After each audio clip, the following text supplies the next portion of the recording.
The clatter of the silverware in the crowded diner ceased as Richard's voice boomed, "Mark, you're a fool if you think she ever loved you." Susan, across from me, didn't flinch, just smirked, a hand already in Richard's. My coffee mug slipped, cracking on the linoleum, a dark stain spreading. Richard leaned in. Some men just don't learn, do they? Mark Peterson woke before the sun, the room still dim with the artificial glow of the city filtering through the heavy drapes. He lay on his side for a long minute, watching Susan Miller sleep. Her face, softened by sleep, looked innocent, almost childlike. She breathed evenly, a faint rhythmic sound in the quiet space. A cold knot tightened in his gut, just beneath his ribs. He felt a moment of doubt, a familiar pull toward the path of least resistance. Then the undeniable truth of the last few months resurfaced, sharp and clear. This had gone on too long. He needed to stop her tricks, or at least stop his quiet acceptance of them. He would not be the man who allowed this to continue. He slipped out of bed, careful not to disturb her. The thick hotel carpet was soft and cool beneath his bare feet. He moved toward the bathroom, the only sound the faint hum of the hotel's climate control. Inside, the stark white tiles and polished chrome reflected the small light from the vanity mirror.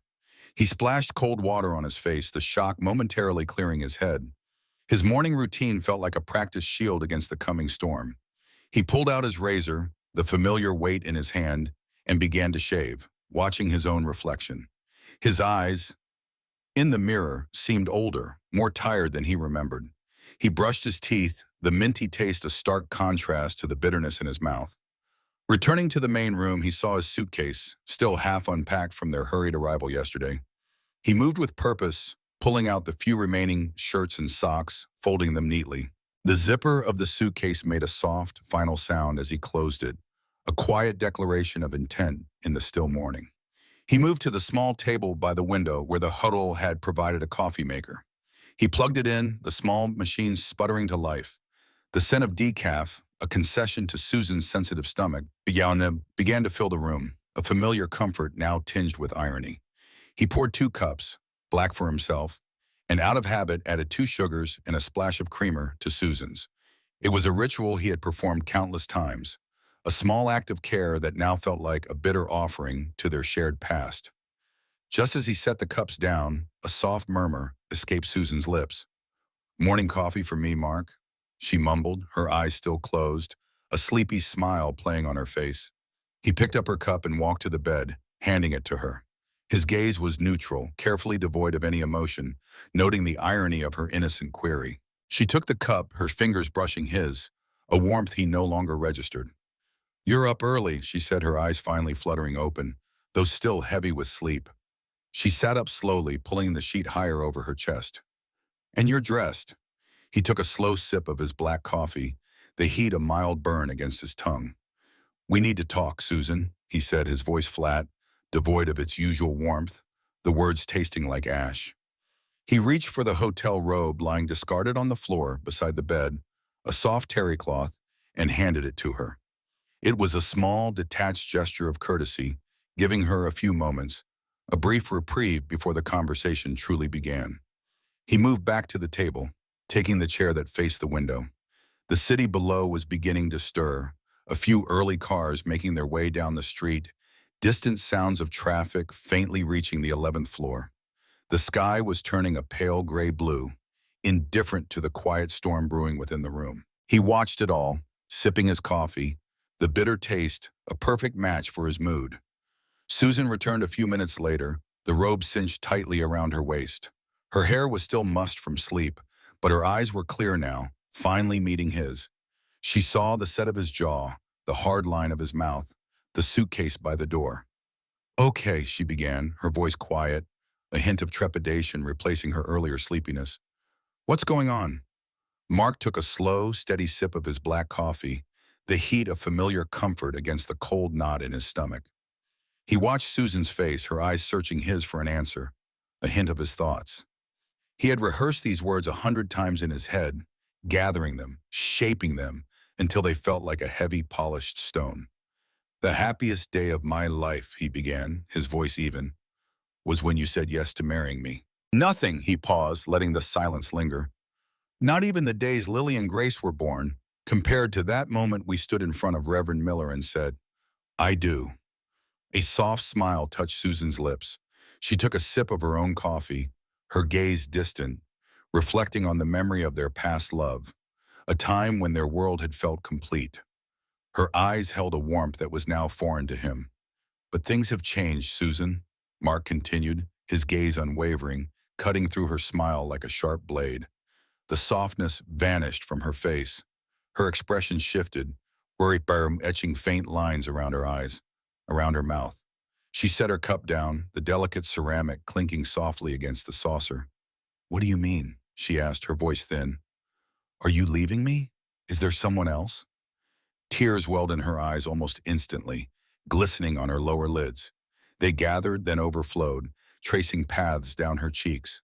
Mark felt a strange numbness, a grim determination that kept his own emotions at bay. He had anticipated this. Yes, Mark said quietly, his voice flat. I'm leaving because of another woman.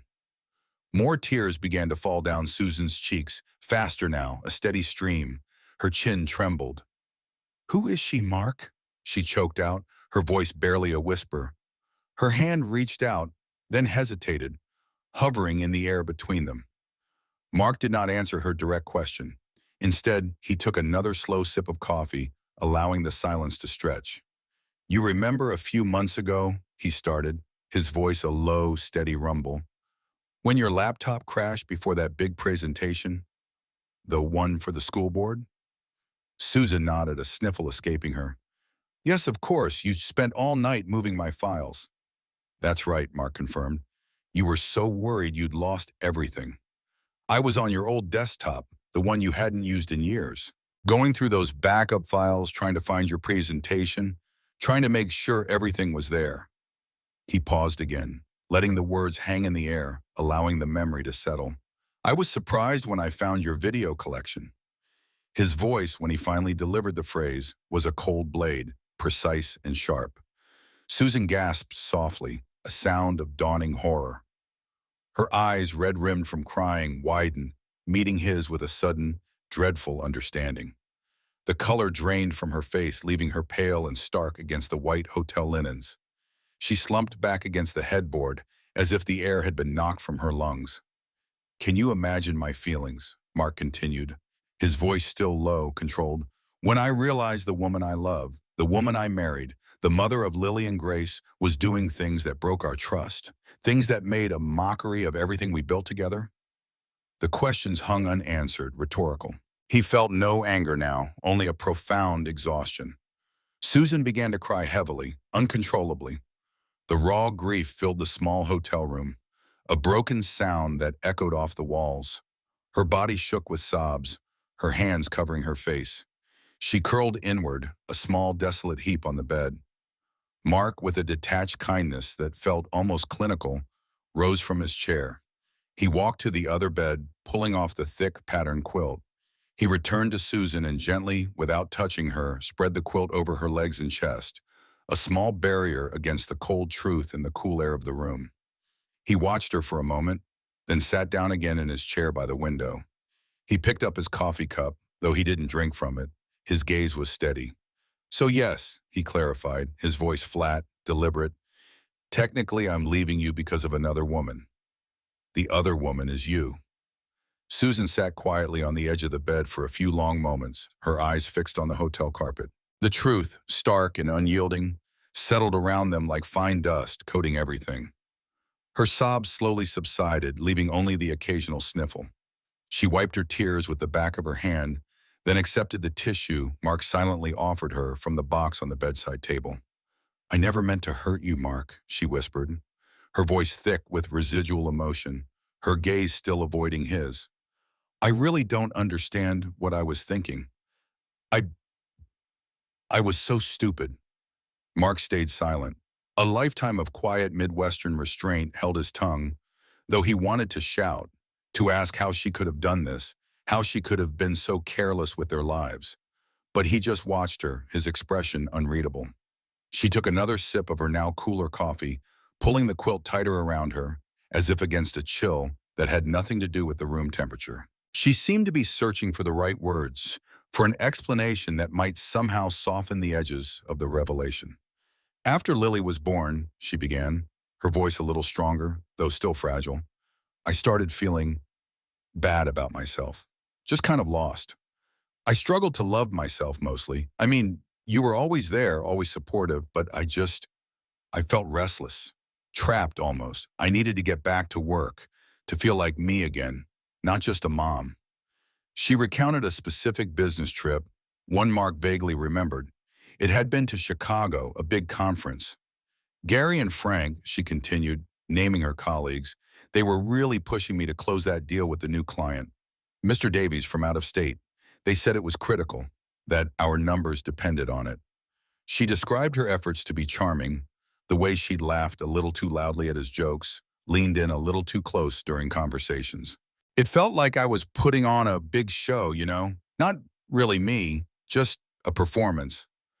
The evening party, she went on, her gaze still unfocused, directed at a point somewhere beyond him. I had more than I should have, just trying to loosen up, to be that person they wanted me to be. And Mr. Davies, he was just nice to me. He listened. He actually listened. A bitter laugh devoid of humor escaped her lips. Not like Gary and Frank, who just wanted me to close the deal. Her voice dropped, becoming barely audible. Eventually the party died down, and I ended up alone with him. Everyone else had left, gone back to their rooms. We were just sitting there, talking. And then he kissed me. She paused, her eyes finally flicking up to Mark's, then quickly away. And I didn't pull away. I found myself in his hotel room. It was easy. He made me feel special again, she murmured, her eyes sad and distant, almost wistful. Like I was still someone, still beautiful. Not just a mom who smelled like spit up all the time. Then the true reveal, the part that twisted the knife Mark already felt in his gut. He recorded our time together. He said it was so he could remember those moments. He had a small camera just sitting on the dresser. I didn't even notice it until later, when he pointed it out. She took a shuddering breath. And since he was married too, he said we would each keep a copy. To make things messy, he called it. So neither of us could ever really expose the other without exposing ourselves too. Susan continued, her voice gaining a fragile momentum as she outlined the trajectory of her deceit. She recounted the triumphant return from that Chicago trip. I got the account, she said almost proudly, a ghost of her former ambitious self. Everyone at work, Gary and Frank, they were all praising me, saying I saved the division, practically. It felt good, Mark. Really good. Then the contrast. And then I came home to you and the girls, to Lily and Grace, who were still so small, so innocent. She paused, her gaze drifting. My guilt was almost too much to bear, but nothing had changed with you. You were still the same wonderful, loving person, always supportive. A weak smile touched her lips as she spoke of their children. I was slowly learning to love Lily and Grace, truly love them, more and more each day. A few days later, the video arrived in her email. It took me a few hours to even open it, she admitted, her voice soft, almost a whisper. I just stared at the subject line, but I eventually did. It brought back a lot of emotions, a lot of conflicting things. She swallowed hard, then continued, her eyes fixed on the distant city skyline, avoiding Mark's direct gaze. And then Gary asked me to return to Chicago for a follow-up meeting with Mr. Davies, just him and me. We fell back into the same pattern we had before, she admitted, the words spilling out, a confession without true contrition. I crossed boundaries again, more than once. Her voice dropped to a near whisper. And what scared me, Mark, was that it felt easier this time, and I felt less guilt, less and less each time. She finally looked at him, her eyes wide, searching for understanding, perhaps even absolution. I started separating my life into parts, Mark. It was the only way I could cope. You are my husband, and I love you. Truly. You have my heart, and no one else will ever have that. And I'm a mother to my wonderful children. My family life, with you and the girls, is great. Then, the chilling addition, delivered with a detached candor that twisted Mark's stomach.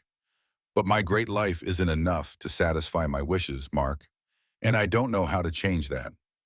I don't know how to stop.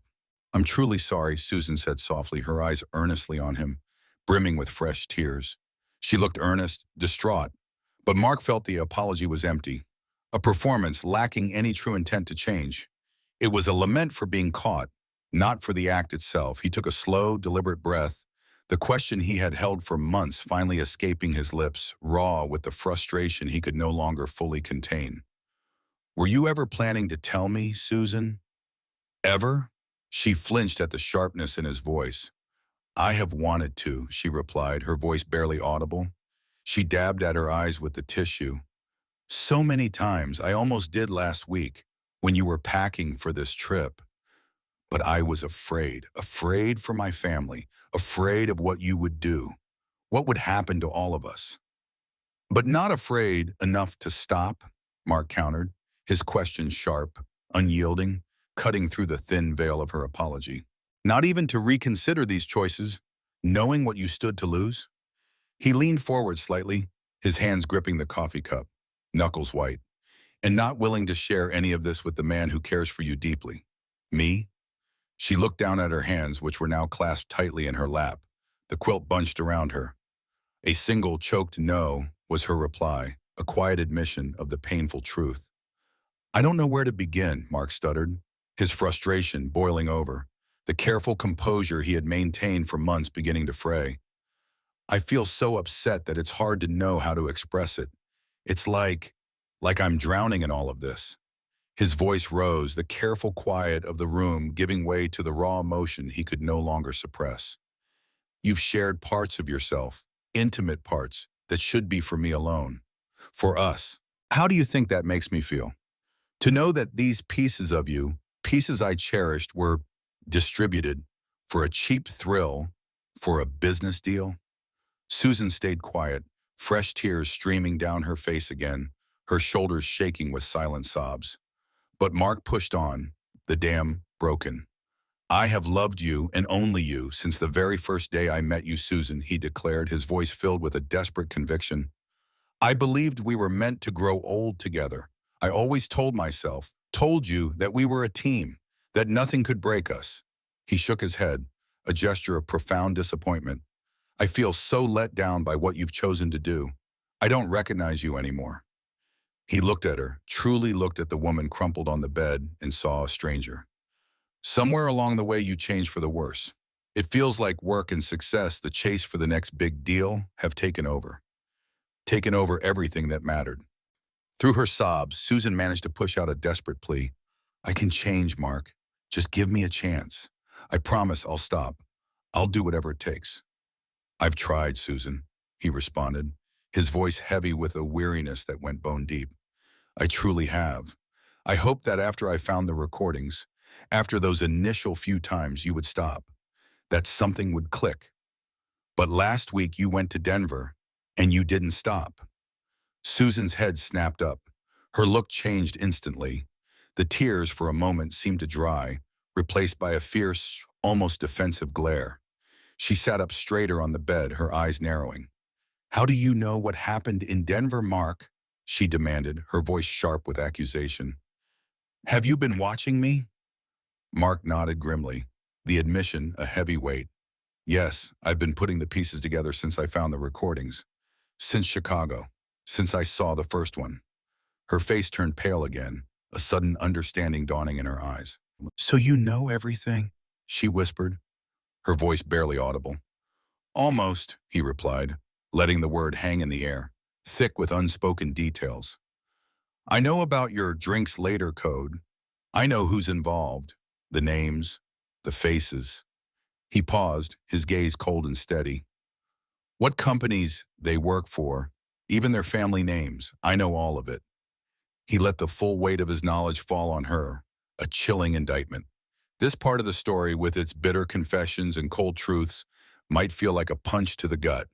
But life, especially in the quiet corners of the Midwest, often deals its hardest blows in silence.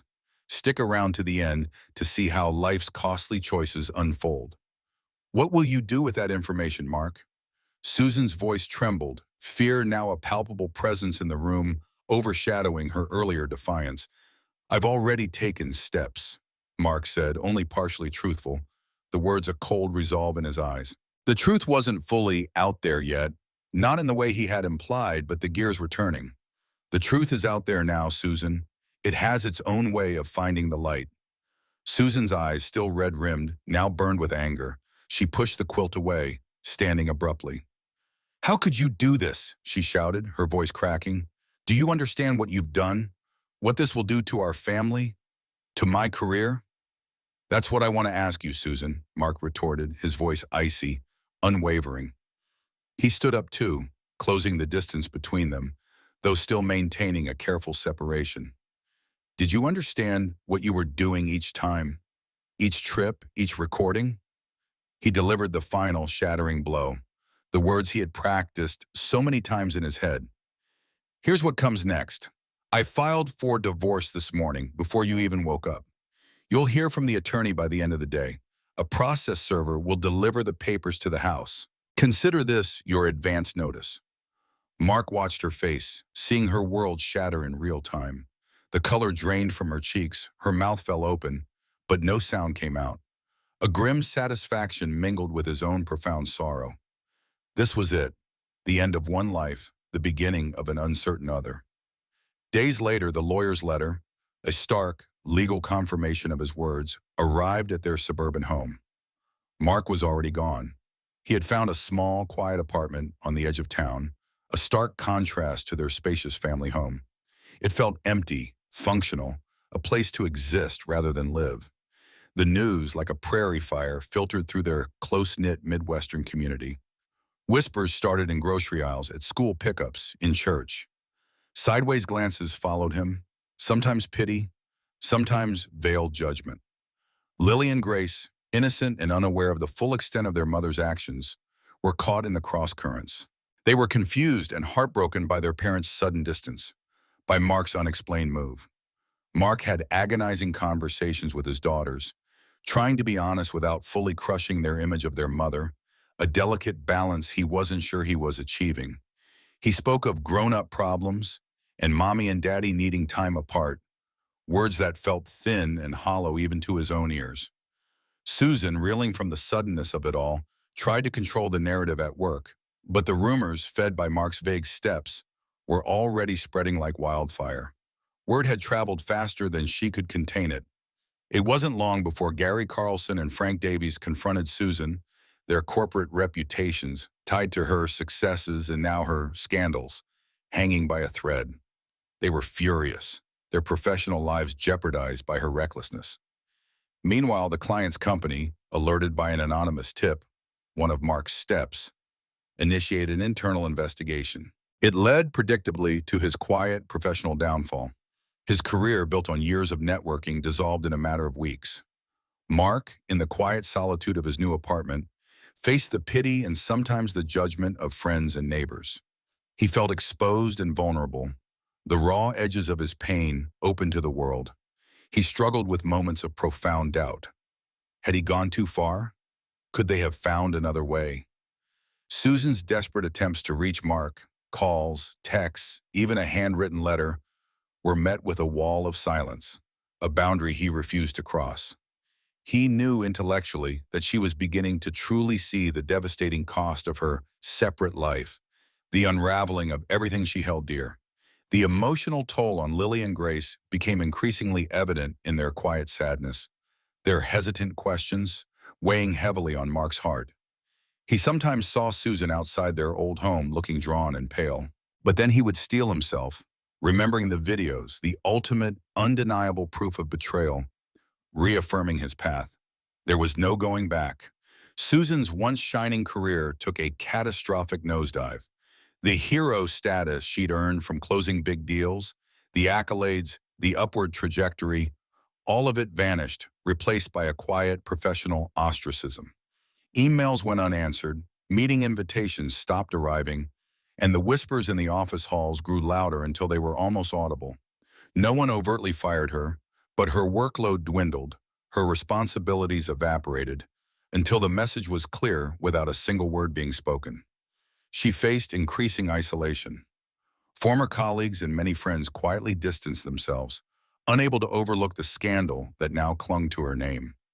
Birthday party invitations for the girls stopped coming for playdates at other houses. The calls to grab coffee after dropping the kids off at school ceased. The small, comfortable social world they had built together in their Midwestern suburb crumbled around her. Mark, meanwhile, navigated the increasingly cold and complex divorce proceedings. Each legal document, each filed motion, felt like a further strip mining of their shared history, reducing 20 years of life to assets and liabilities, to visitation schedules and alimony clauses. Custody of Lily and Grace became a contentious and deeply painful point, tearing at the already fragile fabric of their family.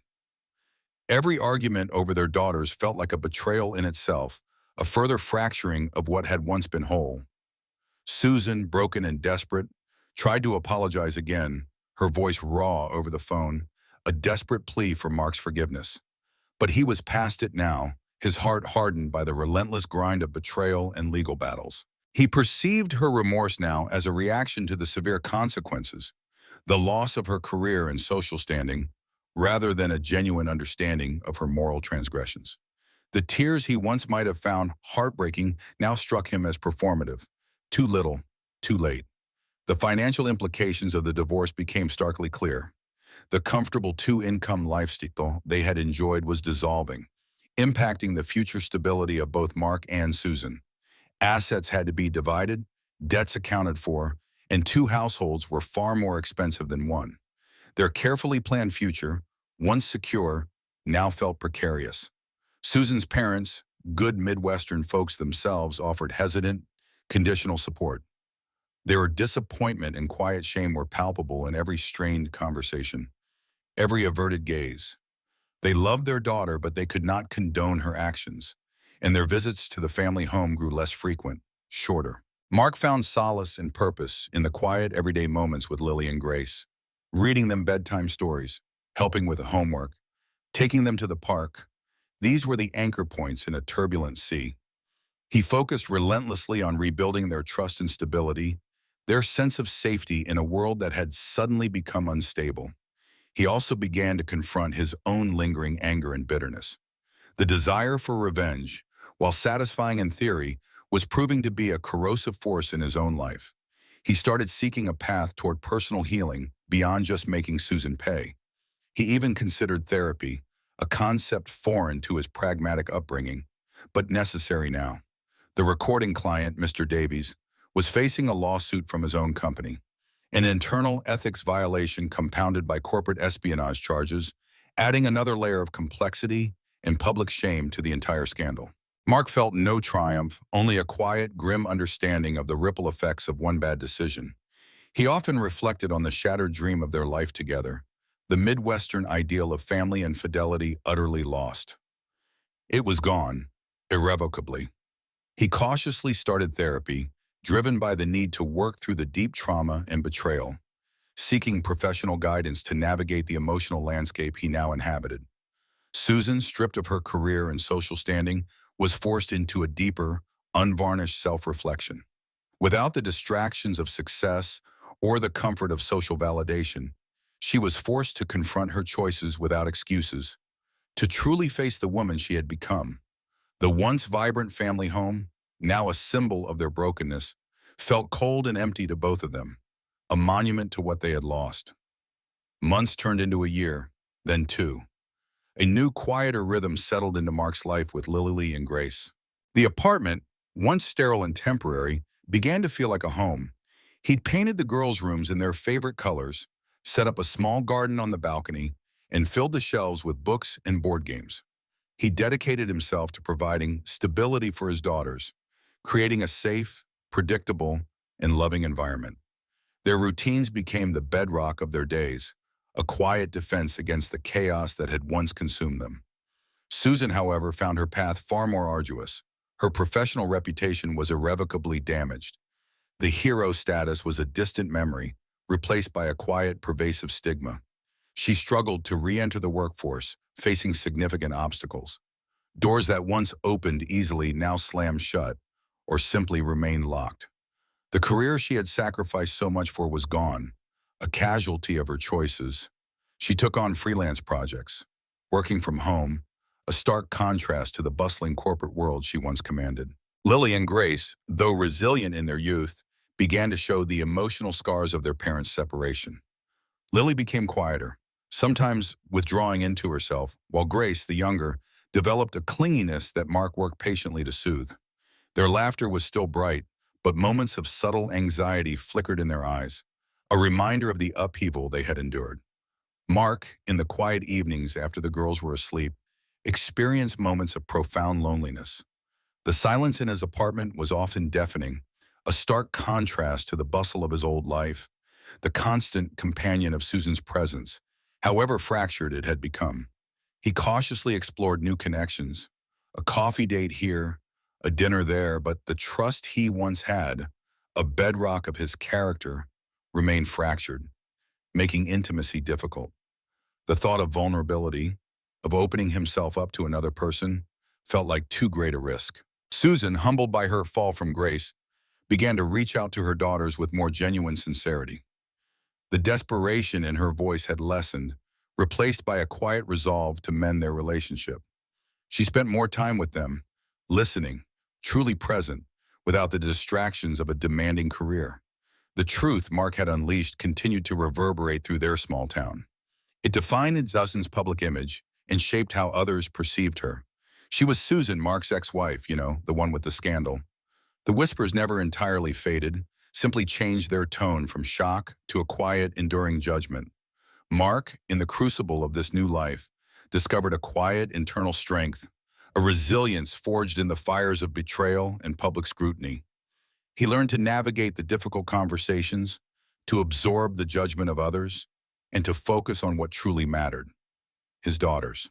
He slowly began to learn to forgive himself, not for what he did, for he felt his actions were justified, but for what he couldn't control, Susan's choices and the pain they had inflicted.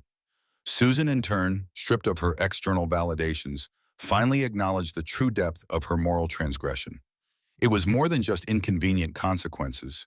It was a profound breach of trust, a betrayal that had shattered lives. She had to face the quiet emptiness of her new reality, a self-inflicted wound. The client's story concluded quietly, a legal settlement, hushed and discreet, aimed at protecting corporate images. His own life, Mark heard through the grapevine, was permanently altered by the ripple effect, a casualty of his own recklessness. Mark and Susan maintained a strained but functional co-parenting relationship. Their conversations were brief, to the point, always centered on Lily and Grace's well-being. There was no warmth, no lingering affection, only a shared commitment to their children. The small town never fully forgot. The affair and its aftermath became a cautionary, quiet legend whispered among its residents, a permanent mark on their collective memory. Mark understood that while he sought justice, true closure was an ongoing, evolving journey, not a singular event. It was a process of living, of healing, of learning to carry the scars with grace. Years unfolded, shaping Lily and Grace into resilient young women, now teenagers navigating their complex family history with an independence Mark admired.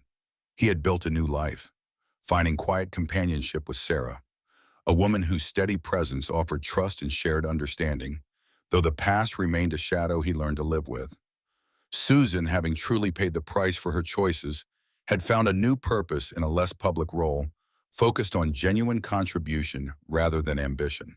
Her relationship with their daughters remained strained but honest, as Lily and Grace, in their own time, eventually confronted her about their feelings regarding her past choices and their impact.